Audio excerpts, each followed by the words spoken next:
Hey folks, Pinky Nightwalker here.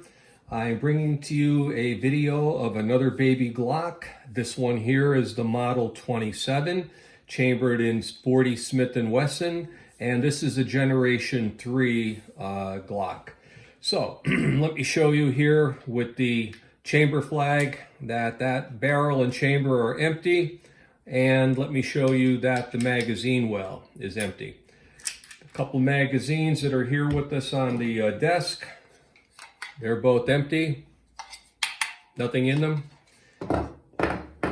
And a barrel. Okay, and there's nothing in this barrel. There's no ammunition in the area for this firearm. Okay, before we get into the firearm itself, I want to mention something quick. When I see people arriving at the range, I really appreciate when they open their storage box or pistol case, rifle case, whatever it is, to see one of these chamber flags in the firearm. Kind of sets my mind at ease, and I think that this is a good practice. You know, you're not carrying this gun at that point for self-protection or anything like that. So why not put a chamber flag in it if something happens and you're pulled over for some reason and you have to open up your car or whatever.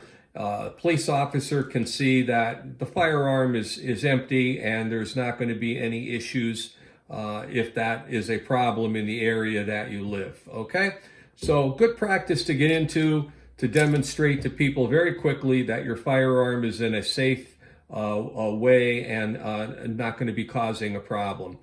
This Glock here is very similar to the Glock 26 that you have previously seen in my video, and these are referred to as baby Glocks. The only thing different about this firearm between this and my Model 26 is the bore size, which is larger because this is a 40 caliber. All right, this firearm, I refer to it as the pocket hammer. And why? It's very simple. It's because this Glock has the 40 caliber chambering, and the projectile weight that it could be used in it is pretty big. It's pretty heavy.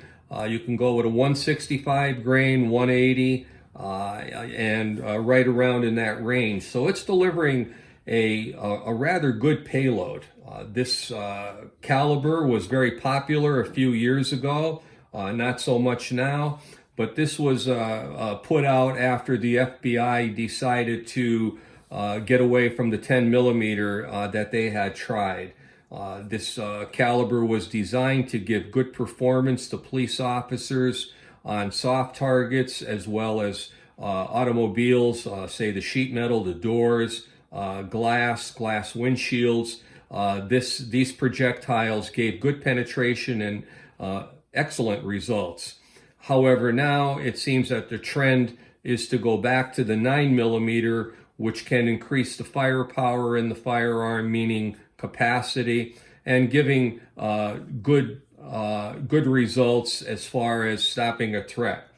I would like to say now, though, that these guns are on the market used, and they're an excellent value when you can find them. They offer a great deal. First of all, the capacity with the basic magazine that this came with, there's two of them. They are 9-round capacities, and also you can put one in the chamber if that's the way you desire to carry the firearm. So that's something to consider in the various areas you live if there's a magazine capacity rule or regulation.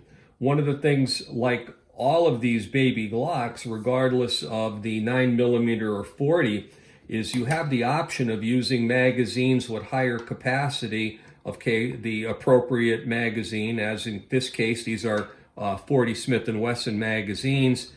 The 9, here's a 13. Well, you can go even bigger, and you could read about that on the Glock website as far as what the sizes are and the interchangeability, as well as aftermarket. This is a great firearm. The thickness on this now may seem a little chubby in comparison to some of the new guns that are out, but one thing that it does offer is a lot of surface here to absorb recoil. I really like this grip on this gun. For me, it fits my hand very well. Some people don't care for this bump that they call on the back of the handle here. They don't care for the pistol, or I should say finger grooves on this pistol. I like them. I think they work fine. They help me to center the gun and also to withdraw it from a concealment holster.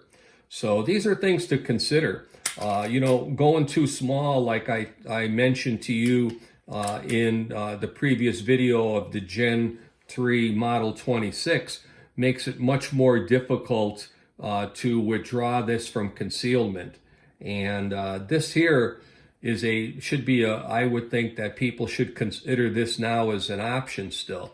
It has the Glock reliability. Again, the availability of different size magazines, the capacity for them, and two, other accessories such as aftermarket barrels. In this case, this is a conventional rifled barrel that I had purchased because I have had an abundance of lead bullets, which you are discouraged, and it really shouldn't be shooting them out of a polygonal rifled barrel. The rifling in this is polygonal. It's the way that the little grooves are placed in there to stabilize the bullet, and Glock recommends against that. So I would follow them with their engineers. They're pretty sharp people. They're able to produce these. This barrel here, you can fire lead out of it, and with the proper maintenance, you shouldn't have any problems. Works great. I use it more for target practice and stuff like that to stay freshened up rather than buying expensive, factory loads. Now, going back to the pistol itself, it has things today that are sought after still. It has the magazine well that's beveled on it, so you can easily put the magazine in. Of course, the Glock magazines are tapered. They have a nice way of inserting. It's never really a problem to get them in. I've seen some of the new guns today don't really have as generous of a surface here for the chamfer. And one of the things, going back to the magazines, they're abundant. I mean, they're made by aftermarket companies as well as Glock. And the latest pistols that came out, one of the gripes I have is the cost of the magazines. If you want to buy additional magazines, you're looking at $45 and $50 and more than that sometimes, and I just don't see it. I mean, this is a piece of plastic, let's face it. I don't care what you call it, polymer, I don't care who makes it, it's plastic. It's injection molded plastic with a couple metal parts inside of it that might be fused in there, a liner, and a spring. So where the cost comes from, you figure it out. I have my ideas, and just keep in mind that this pistol here can be probably had for a lot less than some of the new firearms. And again, going back to the diminishing returns on size, before you buy one of those ultra compact weapons for concealed carry or for your home, if you're going to try to use it for that, test it out. Get a chance, get to the range and try it. The smaller you go, the harder they are to shoot. I'm not worried so much about comfort when I'm shooting this, because this is a weapon that you probably won't shoot that much in the time of need, and you probably won't have comfort on your mind at that point. With that thing said, it would be more accuracy and reliability. And that's one thing that Glock has always had the accolades for, is reliability. People don't maybe care for the ergonomics or the appearance of it, but they work. And rather than buying a cheap, maybe facsimile, I'll call it, of one of these, you can get the real McCoy for a decent price, I think, now, and have a good, reliable firearm. Again, this is my pocket hammer. I enjoy shooting it, and it takes a little bit of work to get used to it, but it does a great job. Hopefully, I will never have to use this in a serious situation, but if it's there if I need it. Okay, folks, thanks a lot for watching.